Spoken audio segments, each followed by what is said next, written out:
calculate this. Quantum mechanics is called quantum mechanics because there's a mechanic way to do it, right? There's a recipe, and you apply the recipe. If you know enough of mathematics, you can do any quantum mechanics. But here we are trying to do a more practical side. So we are having the data, and we're having these alpha particles being accelerated at different energies. And what we are trying to deduce is what is the size of the nucleus from these alpha particles going through the tantalum foil or a silver foil, right? And for this, you need to be aware that obviously you need to know the key point here is to know where this Rutherford cross section deviates from what is predicted by the Rutherford cross section, right? These data points, the cross sections deviate from the classical trajectory. And here we can see that in this case it's about 24 MeV for the case of tantalum, right? About 24 MeV. The kinetic energy of tantalum, of the alpha particle, is 24 MeV, which is where basically you are getting close enough and the nuclear force is being awake, right? The nuclear force is being, suddenly you woke up the nuclear force and the particle doesn't follow a curve, a classical curve by the Coulomb interaction between the projectile and the target. But in this case, you get too close, and then suddenly the particle does something else. Does this here? This change the trajectory, and the cross section actually of the particle gets affected by the nuclear force. The nuclear interaction affects the classical trajectory or the classical cross section. In such a way, we know that that moment is where we have ignite the nuclear force, and this happened at 1.5 Fermi or 1.4 Fermi, as you deduced from we deduced yesterday from the uncertainty principle, right? So then, this, assuming that, is easy to come with the point that that we have reached here, this delta x, which we calculated to be equal to about 1.5 Fermi, right?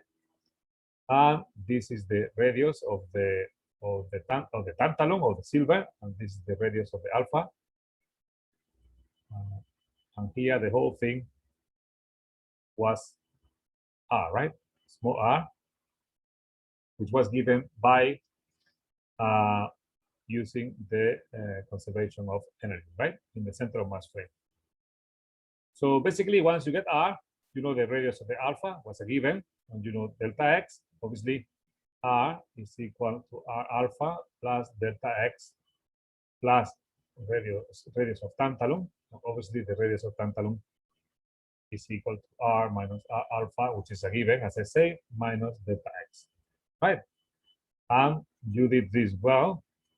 I don't remember now the number, but this is the way to do it easily.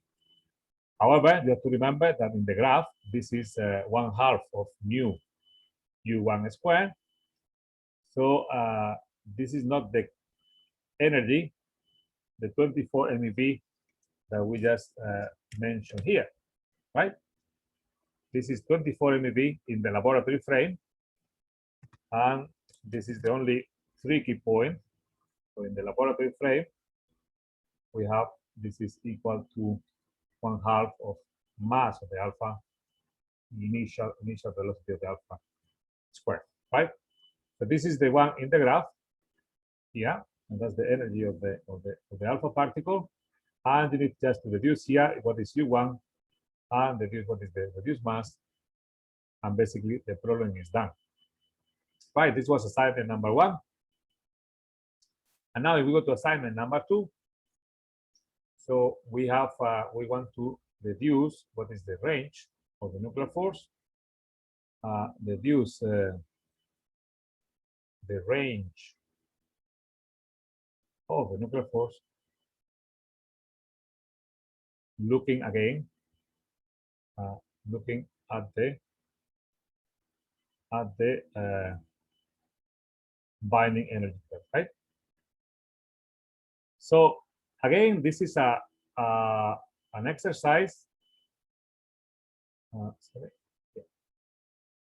This is an exercise which requires thinking, and requires inquisitive eyes. I call them, to look at the graph and see how we can deduce anything from that graph, right?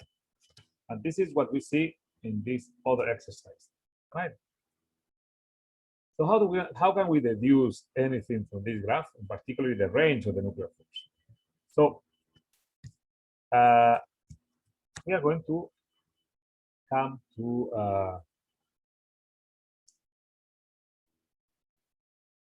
some ideas of what happens with forces, right?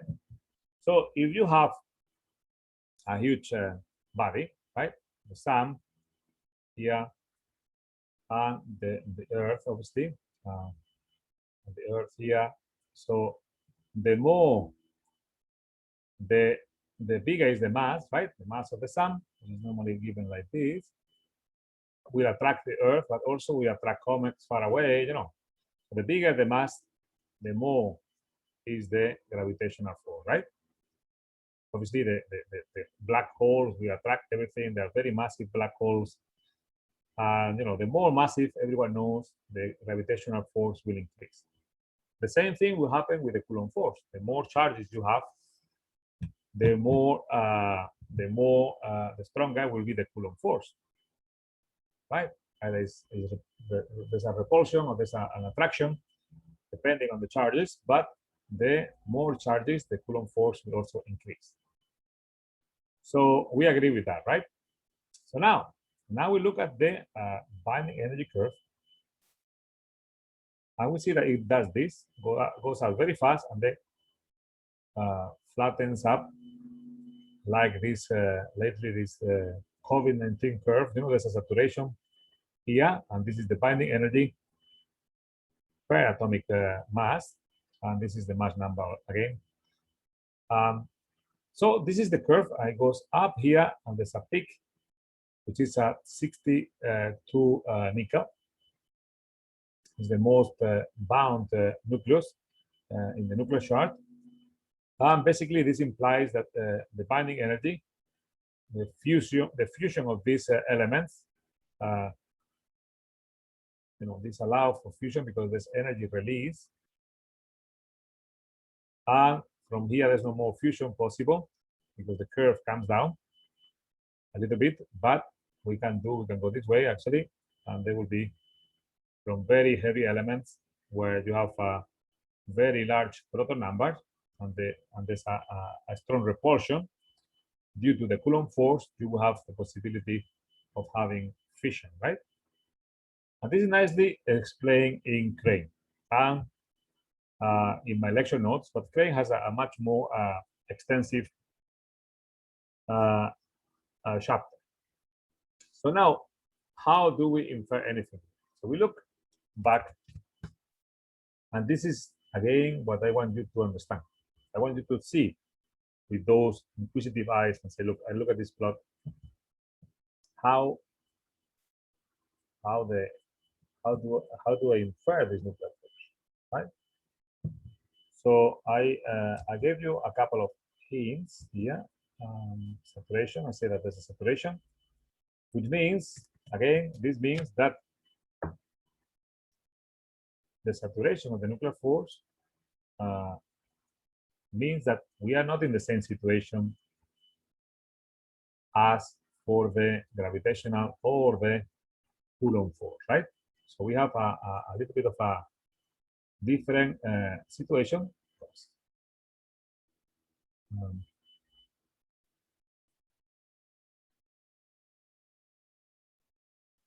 And this is happening because as you have the hydrogen here, then you keep adding particles, right? And the nuclear force increases up to some point where it's actually not increasing so much anymore. So this point where it's not increasing much anymore is the key to answer this question. So it goes up, and we see that the binding energy per nucleon increases, but at some point it saturates, it flattens, right? So that precise point is where the binding energy or the nuclear force stop acting. It doesn't matter how many more particles we add around, right? It will stop acting and will saturate, basically. It won't happen the same thing as we have with the sun, that the bigger is the sun, the more will be the gravitational force. So now we go to the binding energy curve, and we look at what is happening here. Starting up, up, up, up, and here start flattening, start coming, you know. Basically, if you go to the next slide, I want you to. This is the assignment. So I gave you this hint, and this hint is there because look at this fellow. Look at this fellow, and remove this fellow from here. And now you see that now.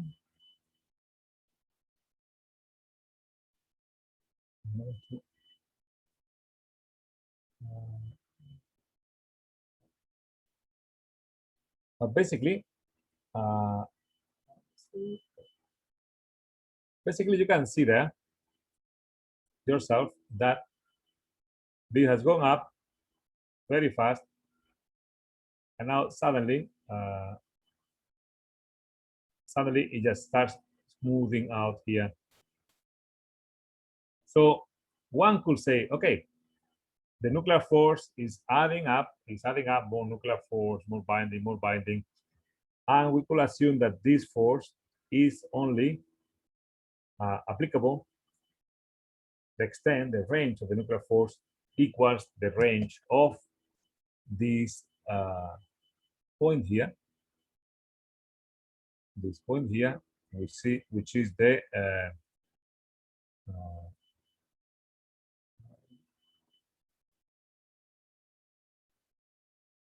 point there, which is actually the alpha particle, right?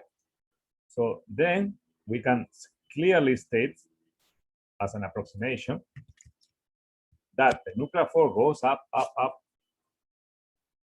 and we can say that the range of the nuclear force is approximate the radius of the alpha particle, which is, as we know, 1.2 times 4 to the 1/3 Fermi, and I think we calculated this to be 1.9 the other day, but let me see, 4 to the 1/3, 4 to the 1/3 equal times 1.2, 1.9, right? So as you can see, we are not far away from the calculation that we did yesterday, assuming the uncertainty principle. The uncertainty principle gave us delta X about 1.4 Fermi. This approximation that the range of the nuclear force is about the same as the radius of the alpha particle of the helium-4. Remember, 2 protons and 2 neutrons. This is quite remarkable that you have a very similar results. One is from pure uncertainty principle, and this is by looking at the data, and looking at the masses and getting the binding energy. So you can see that from 2 different approaches, we have a similar situation, a similar range of the nuclear force, and the nuclear force is what we say is short range, right? Only is attractive for those very short range. And remember also that there's a repulsive core, and the distance between these 2 proton and neutrons get too close. Actually, this distance between these 2 guys get too close, about 0.3, 0.5 Fermi, then the nuclear force becomes repulsive, right? So this is how the potential looks like. So that is as for the assignments. So my point here again is that we need to look at the graph, look at the data points, do they make sense, see the trends, see that they disagree. For instance, this trend agrees with the semi-empirical mass formula. And I will go through train and learn more about the semi-empirical mass formula, which is a macroscopic approach to the problem, and and explore, as I always say, explore yourself and see and look at the data, see the trends, and in this case, it is clear that you can assume, you can approximate that the range of the nuclear force again equals the radius of the alpha particle. All right. So, any questions? I want to see what is happening here. 2 questions I see. So, chat, I decided to choose helium because that's where the let me see. So how did we get the range of the nuclear force? Because I thought you had just assumed, or rather made an assumption that it was 1.5. No, this is the assumption of 1.5 was for the size of the nucleus, right? What is the radius of the tantalum or the silver? We assume that, and now we proved it yesterday that 1.5 came, from the uncertainty principle. Today we are reducing the range of the nuclear force from a different approach, right? From the binding energy curve. So our approach is for you to look at the graph and see how to extract it. So why did we decide about the helium-4? Because this is how it goes. Suddenly the slope, the gradient of the nuclear force increased very sudden up to helium-4, and then you start flattening out. Okay, this is, as I said, an approximation, and you can see in the graph that is it's a good approximation because up to here, then there's a little bit down there for this odd nuclei, but then there are other reasons for this to happen. But then as we go from helium-4, then you start flattening. You see, it doesn't go up as fast. This sudden increase and this very high slope is what makes me make this approximation and use helium-4 as the range, the radius of helium-4. Is that clear, chat? Shoki?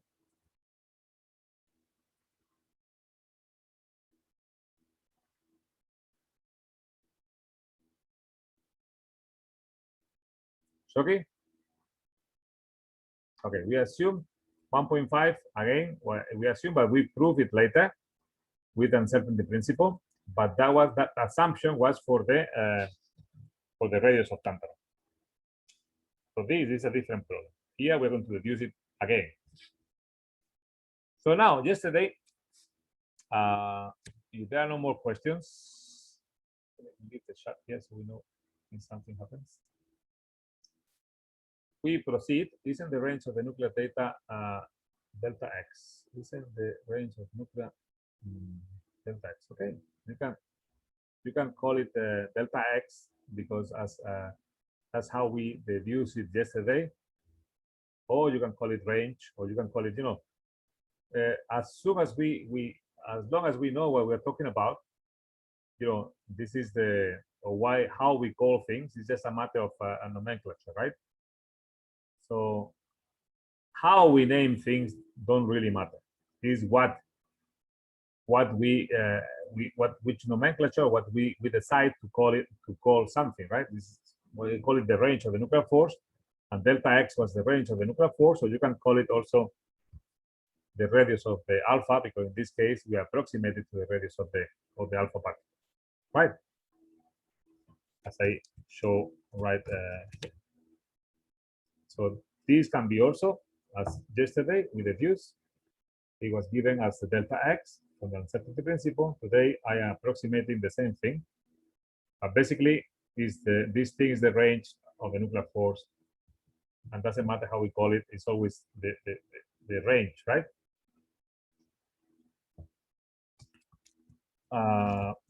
Let's see. Okay, so that's all.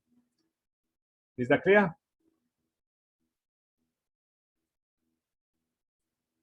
Remember not to be confused by names.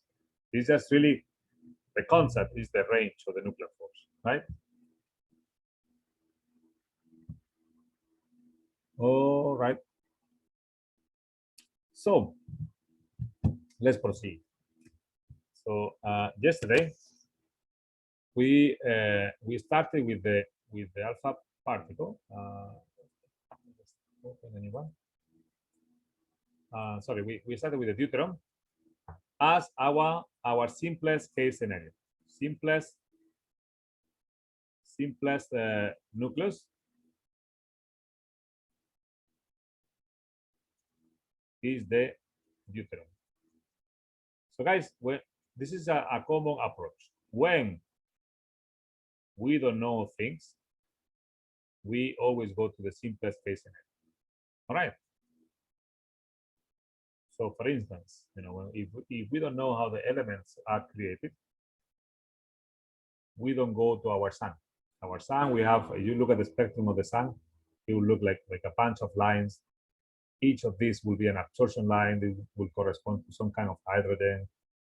These also, most of them, they will be hydrogen, but some of them, they will be heliums, helium 1, helium 2, whatever is the decay in the atomic structure of helium or hydrogen. And you will have all these dents, all these absorption lines, that they call it, absorption lines, but very complex for stars like our sun, right? For our sun.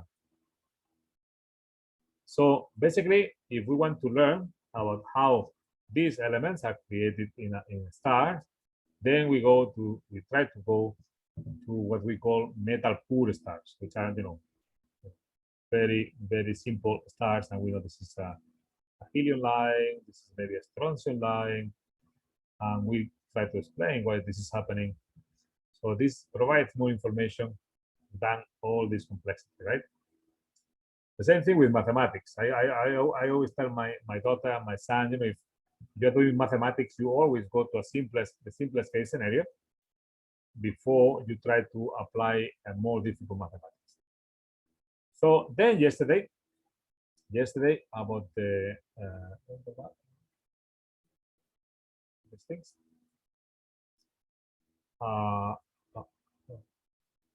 Anyway, let's open a new one because I want to start from scratch. And we have our potential, right? There was a radius of the nucleus R, and there was a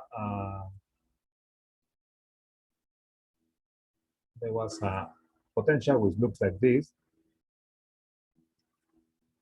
right?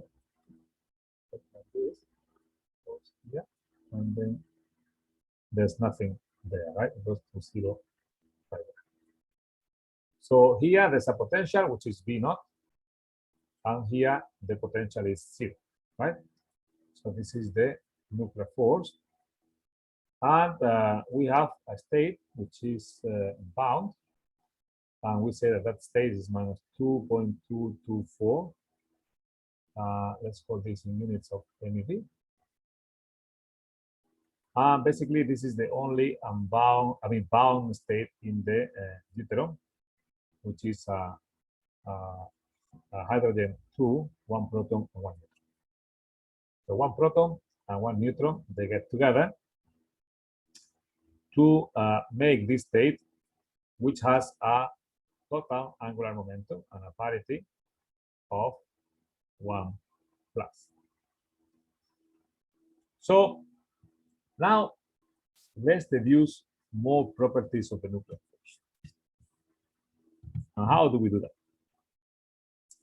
So first, I want you to, I'm sure that you did this in the, I want to introduce fermions and how they combine. So you have a proton, and a proton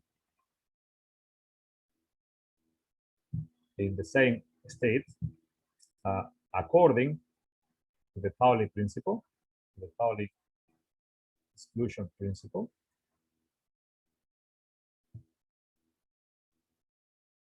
These guys, they cannot have the same quantum numbers. Fermions can have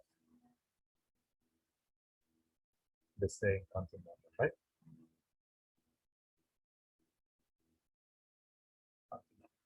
Okay, so basically this possibility is not possible because in this case both spins, this is I was simulating the spin of the proton. So each one for fermions, each one has s equal to 1/2, right? So fermions always have a spin 1/2, but the only possibility for fermions to combine is if they have spin up and spin down, right? So for two protons for the same particle, or for two neutrons, right? This is a good possibility. If you have a proton and a neutron, you can have both up or up and down, right? So if you have a proton and a neutron, and you have a proton and a neutron, because they are different particles, right? It doesn't really matter. But if you have the same particle, I should say that same fermions, right? Proton and proton, or neutron and neutrons can have the same quantum number. So this is not allowed. So just for you to go back to the Deuteron, right? We see that we have proton and neutrons, and I mentioned this because J, the total J, the total J is equal to the orbital angular momentum plus minus the total spin. This is called the spin, right? And this L is the orbital angular momentum. In a similar way, you know that where the sun is not exactly the same. The Earth will have a rotation, let's call it the spin, and it will have a total angular momentum which goes around the sun, right? So the internal rotation of the Earth will be, in this case, the what we are calling spin, right? Clear so far? I lost your chat here.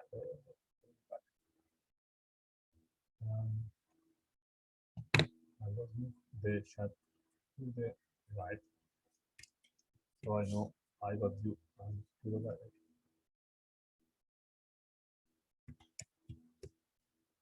All right.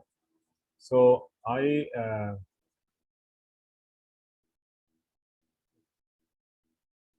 so okay. Now we go and proceed. So what kind of information can we obtain from the data that we present, right? So let's make a new board, new whiteboard, and we know from experiment that the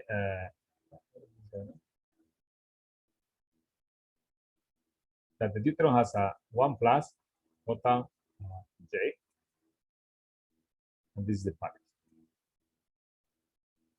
So let's call it J1, and then let's divide this J equal 1, and let's see the different possibilities that J can have L plus minus S, where remember that for the proton and for the neutron, for the deuteron, these guys can be up or they can be down, right? So basically, if S is equal to 1/2, we can have two options, right? S equal to 1, this will represent this option here, or S equal to 0, this will represent this option here. Correct? This will be the duty. So now, so for j equal to 1, we can have L equal to 1. Let's say if j is equal to L plus minus S, if L is equal to 1, then S has to be equal to 0. So if L is equal to 0, then S has to be equal to 1 to make j equal 1, right?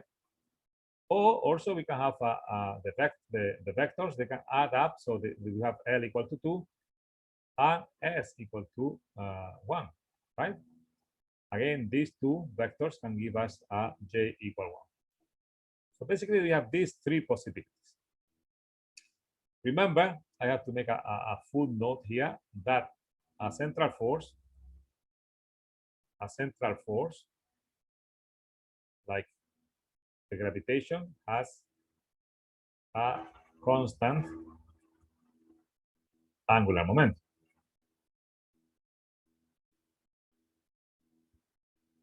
This comes from classical mechanics. So then, what are the possibilities that we have for our guy? Can we remove any of these possibilities? The answer is yes. We can remove some of the possibilities. For instance, because this parity is actually given by this formula, the parity is -1 to the L. So this is the equation, this is the formula, and L is this fellow here, right? Right, this is what I'm asking. It's a very simple question. It's not like, this is not rocket science. Basically, if L is equal to 0, this is positive. If L is equal to 2, this is positive. But if L is equal to 1, it is positive or negative?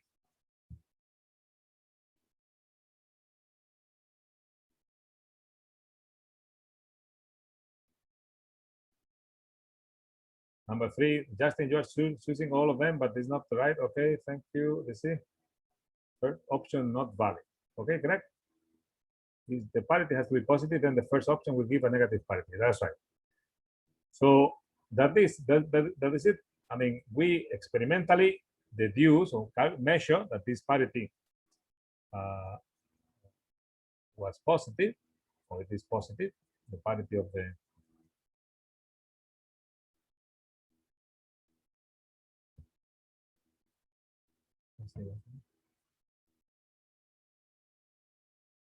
right. So obviously, this one is not possible. Okay.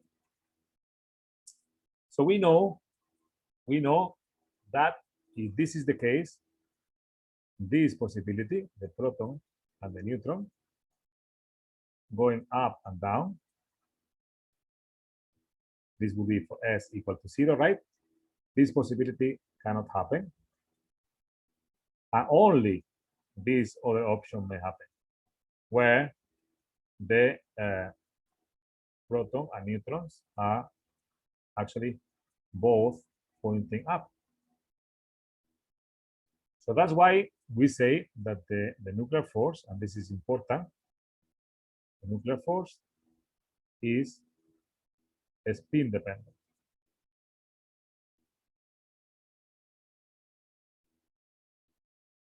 Which adds to the complication of understanding the nuclear force, as you can see.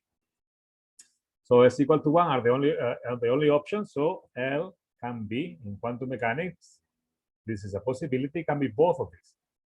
In fact, this L equal to 0 is about 96% of the cases, and this guy here is about 4% of the cases. And then we come to another very important point of quantum mechanics, that I will express it like this: that the wave function, the p of the state, is equal to alpha, right? And then we have a wave function for L equal to 0 plus beta L equal to 2. This is from quantum mechanics, where alpha squared plus beta squared must be equal to 1, 100% of the probabilities. And this leads that this actually L equals 0 has there's a 96% of the cases, and L equal 2 is only 4% of the cases. So basically, any state in quantum mechanics has a linear representation